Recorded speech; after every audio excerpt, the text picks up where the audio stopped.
हमारे साथ स्टूडियो में मौजूद हैं भारत के सुप्रसिद्ध ज्योतिषाचार्य आनंद जी। आनंद जी, आपका बहुत बहुत स्वागत है। नमस्कार कंचन जी, नमस्कार दर्शकों जी। दर्शकों, आज हम फिर आपके लिए उसी समय पे आपके लिए हाजिर हो गए हैं आपकी समस्याओं के समाधान के लिए। आनंद जी आपकी समस्याओं का समाधान के लिए हमारे साथ बैठे हुए हैं। आपको बस एक छोटा सा काम करना है, आपको हमें इस नंबर पे कॉल करना है जो नंबर हमारी टीवी स्क्रीन पर फ्लैश हो रहा है। आप इस नंबर पे हमें कॉल करें और डायरेक्ट आनंद जी से बात करें और अपनी समस्या का समाधान जान सकते हैं।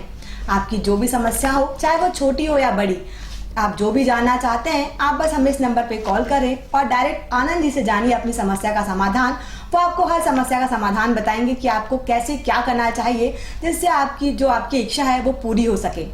जी आनंद जी, अपनी आज चर्चा का विषय जो है वो जारी करते हैं। जी आनंद जी, आज के समय में हर व्यक्ति चाहता है कि वो अपना खुद का मकान लेना चाहता है, जिसकी खुद अपने घर हो उसका। तो ऐसी उसकी कैसी कुंडली होना चाहिए जिससे वो अपना मकान ले सके? ऐसे कैसे नक्षत्र होने चाहिए उसके?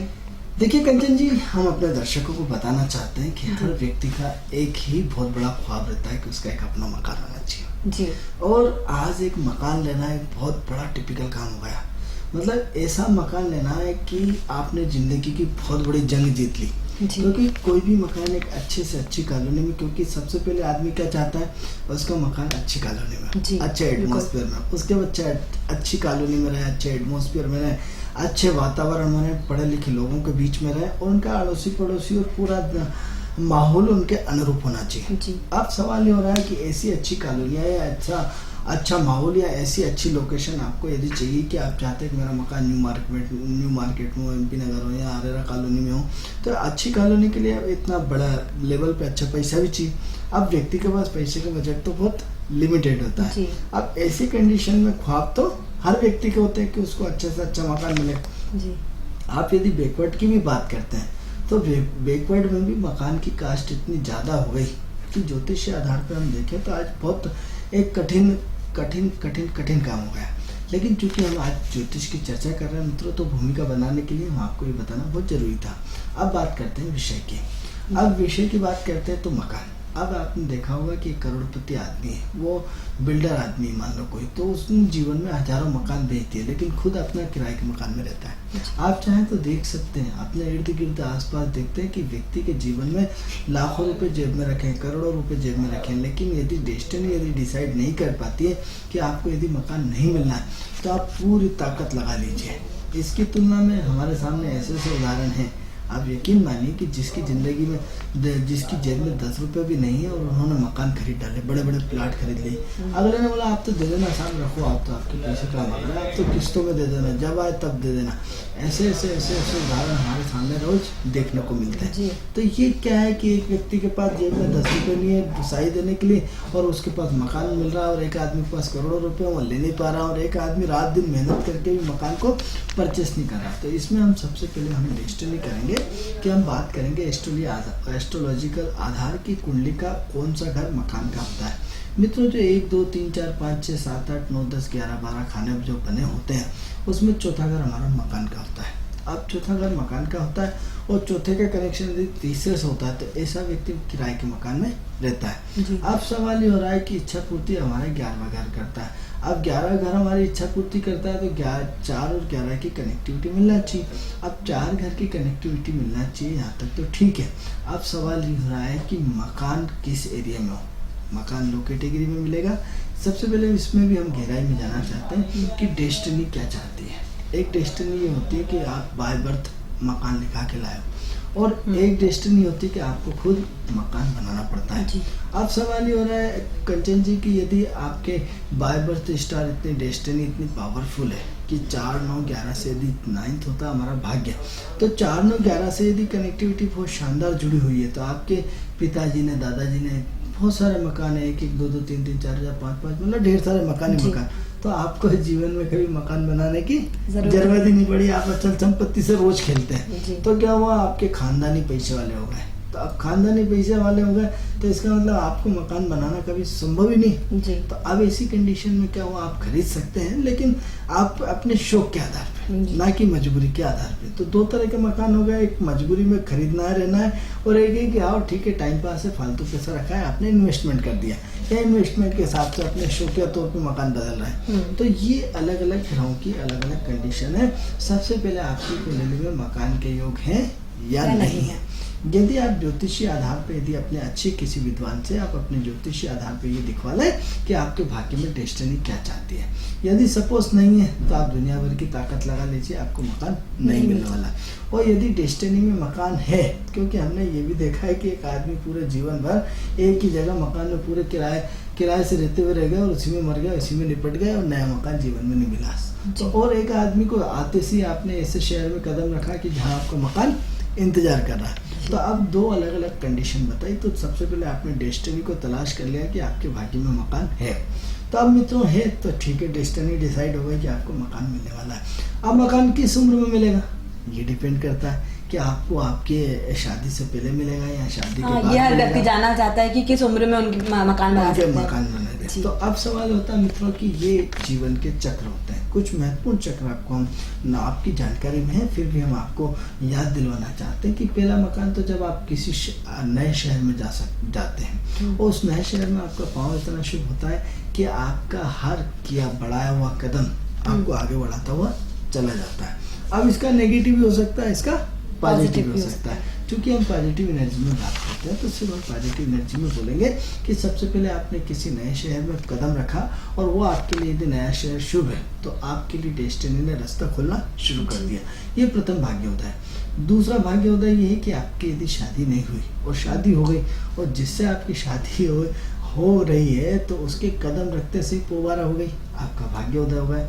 क्योंकि पत्नी को लक्ष्मी माना जाता है और लक्ष्मी का पैर रखने से कुछ न कुछ ऐसा माना जाता है कि औरत के आने से भी दिन बदल सकते हैं, दिन बदल जाता है, उसके पैरों से भी दिन बदल जाते हैं। तो क्या हुआ, आपके घर में लक्ष्मी आई, आपकी पत्नी आई, वो लक्ष्मी के रूप में आई, तो आपके कदम रखते से ही आपका भाग्य में परिवर्तन हो गया। तो क्या है, आपके यहाँ अचल संपत्ति, मकान को हम अचल संपत्ति मानते हैं, अच्छी दृष्टि से देखते हैं। तो क्या हुआ, सेकंड भाग्य उदय आपकी पत्नी के आने से हुआ। अब हो सकता है पत्नी का भाग्य भी विलंब हो, आपका भाग्य भी विलंब हो। तो तीसरा हम संतान को लेते हैं कि संतान के कदम रखते से ही पिता की प्रोग्रेस हो गई। यानी क्या हुआ, जब से बेटे का जन्म हुआ और आपके मकान गाड़ी घोड़े संपन्न हो गए। तो तीसरा भाग्योदय ये हो गया। चौथा भाग्योदय की बात करें कि सेकंड फिर लड़का हुआ है, उससे आपके पैर रखते से ही हुआ। लेकिन कई बार इसमें ये भी होता है कि कई बार लड़की के कदम रखने से प्रोग्रेस जल्दी होती है, लड़के के कदम रखने से भी होती है। तो दोनों कंडीशंस हैं, नेगेटिव पॉजिटिव। तो कई बार लड़की के जन्म होने मात्र से ही आपकी प्रोग्रेस होना शुरू हो जाती है और आप कभी पीछे मुड़ के नहीं देखते। तो पांचवा ये हुआ कि जिस मकान में आप रह रहे हैं उस मकान को बदलते ही आपके दूसरे मकान में जाने से प्रोग्रेस हो गई। अब इसको आप वास्तु दोष से जोड़ लें या किसी भी जो दोष से जोड़ लें, लेकिन जब तक आप किसी ऐसे मकान में रहते हैं तब तक आपकी प्रोग्रेस हो ही नहीं पाती। और जिस दिन आप चेंज जैसे ही मकान का परिवर्तन करते हैं और आपकी चल निकलती है और आप कभी पीछे मुड़ के नहीं देखते। तो ये तो हमने आपको कंडीशंस अलग अलग उसके आधार पर बताई। अब हम साइकिल के आधार पर, ज्योतिषीय उम्र के आधार पे भी आपको जी, मैं आपको 2 मिनट रोकना चाहूंगी अपनी चर्चा को। दर्शकों, आप जो भी जानना चाहते हैं अपनी समस्या का समाधान, अगर आप हिचकिचा रहे हैं तो आप हिचकिचाए मत। हमारा जो ये कॉल है वो सामान्य है, आप बस हमें इस नंबर पे कॉल करें जो हमारी टीवी स्क्रीन पे फ्लैश हो रहा है और डायरेक्ट आप बात कर से आनंद जी से। आप हमें अपनी परेशानी बताएं और आनंद जी आपकी समस्या का समाधान बताएंगे। जी आनंद जी, अपनी चर्चा को जारी रखते हैं।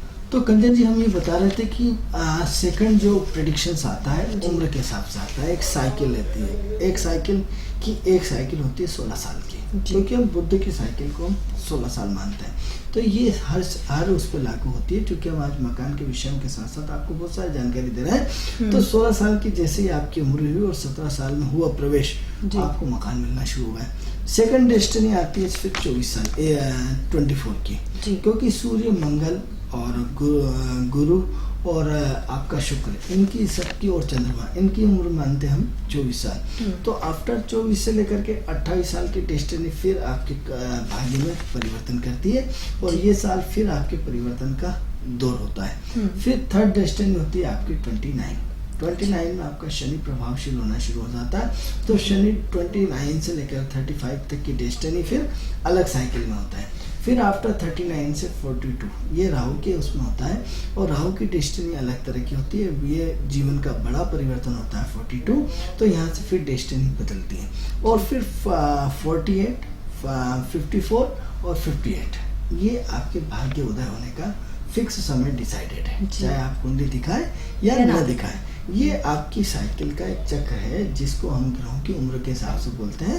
ये हर उम्र में इसमें जीवन में परिवर्तन होता ही होता है, ये डिसाइडेड है। अब परिवर्तन कितना नेगेटिव कितना पॉजिटिव की कुंडली की पोटेंशियल बताएगी, बट परिवर्तन तो है, ये डिसाइडेड है। अब हम बात करते हैं आगे की। तो अब सवाल ये हो रहा है कि मकान आपको यदि अच्छे और अच्छी क्वालिटी का होना, तो अब आपका कुंडली में आपका सूर्य बहुत मजबूत होना चाहिए। क्योंकि सूर्य क्या है, हाई प्रोफाइल। जैसे कि कल भी हमने एपिसोड में आपको बताया था कि जिनका सूर्य बलवान होता है उनको अच्छी लोकेशन में कंचन जी मकान मिलता है, उनका बहुत अच्छी जगह में हाई स्टेटस कॉलोनी में मिलता है। सबसे बड़ी चीज़ तो अच्छी चीज़ ये कि जो हवादार मकान होता है जिसमें सबसे ज़्यादा खिड़कियाँ होती है, जिन लोगों के घर में चारों तरफ से सूर्य की रोशनी अपने घर में आती हो, उसमें खिड़कियाँ हों, तो यूँ मान लीजिए कि उनका सूर्य बहुत बलवान है। उनको जो मकान दिया है वो सूर्य ने दिया है। अब सूर्य क्या करता है, अपने स्टेटस को मेंटेन करता है, इसलिए आपको किस कॉलोनी में मकान मिलेगा, स्टैंडर्ड मकान मिलेगा।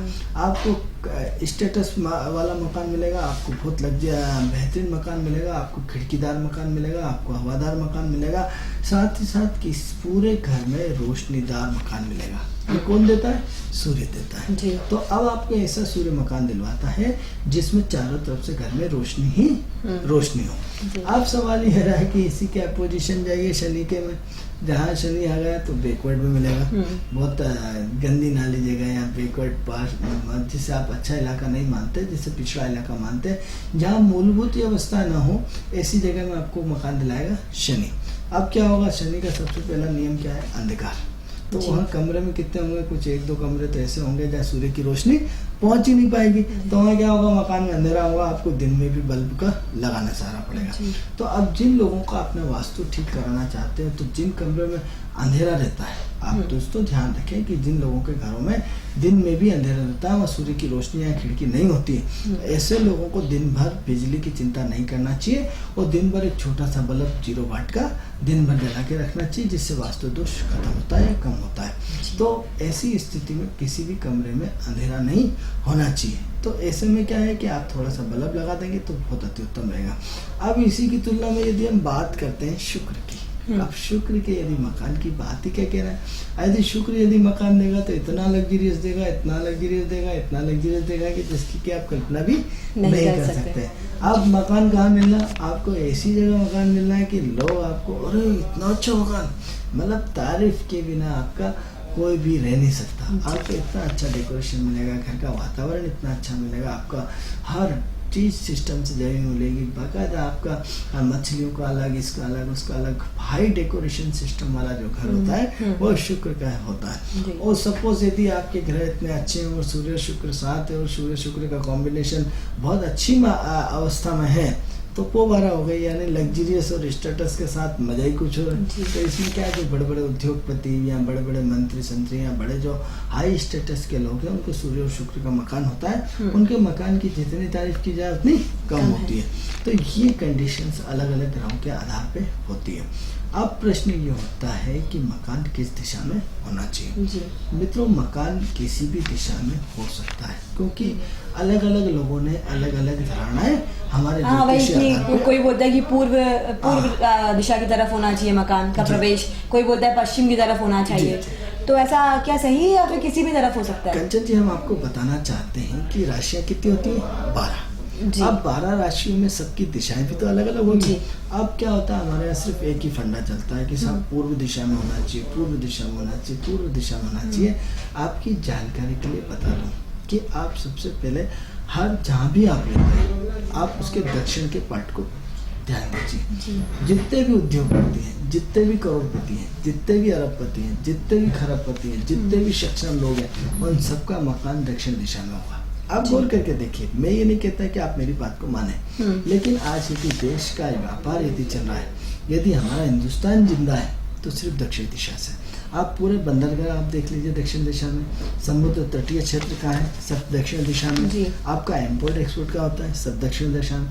यदि हम वास्तु और आपके आधार पे यदि हम मान लें और आपकी सारी गणना कर लें और यदि दक्षिण दिशा को बंद करते तो भारत की तो अर्थव्यवस्था ही खत्म हो जाएगी, क्योंकि सारी की सारी व्यवस्था अर्थव्यवस्था किस पर डिपेंड करती है, दक्षिण दिशा पर। अब आप तो ये तो हमने छोटे पार्ट पे लीजिए, एक छोटे से गाँव को देखिए, आप देखेंगे कि दक्षिण का पार्ट उनका बहुत डेवलपमेंट होगा। आप अपने शहर को देख लीजिए और शहर का एक अच्छे ढंग से बारीकी ढंग से मूल्यांकन करके देख लीजिए कि आप देखेंगे कि दक्षिणी पार्ट आपका कितना डेवलपमेंट होता है। अब लेकिन हो सकता है मेरी बात आपको समझ में ना आए, तो उसको और हम आपको अच्छे से बताने की कोशिश करते हैं कि अलग अलग व्यक्ति की अलग अलग राशि होती है जी। अब मेरी राशि कुछ हो रहा है, कंचन जी आपकी राशि कुछ है, अगले की राशि कुछ हो रहा है, तो जिस राशि की जो दिशा होगी उसी दिशा में तो मकान मिलेगा। अब मान लो मेरी पूरी दिशा डेस्टिनी ने निर्धारित कर रखी है तो निश्चित रूप से मुझे पूर्व मिलेगा। आपकी जो चौथे घर में जो राशि पड़ी हुई है उस राशि की जो दिशा होगी उसी दिशा में तो आपको मकान मिलेगा। लेकिन आपकी डेस्टिनी में मान लो दक्षिण दिशा लिखी है तो आपको दक्षिण लिखा है, यदि पूर्व दिशा लिखी है तो पूर्व, तो सभी लोगों की अलग अलग दिशाएं अलग अलग होंगी। अब सवाल ये हो रहा है कि वास्तु का इसमें जब प्रयोग होता है तो आप ये देखेंगे, थोड़ा सा मैं दर्शकों आपको बताना चाहूँगा कि पहले जो मकान बनते थे वास्तु का भरपूर प्रयोग किया जाता था। क्यों किया जाता था कि पहले टोटल जंगल ही जंगल होता था और जंगल होने के साथ साथ मतलब जंगली जानवर, हिंसक पशु, जहरीले सांप और शेर, चीते, असंख्य जीव जंतु रहते थे।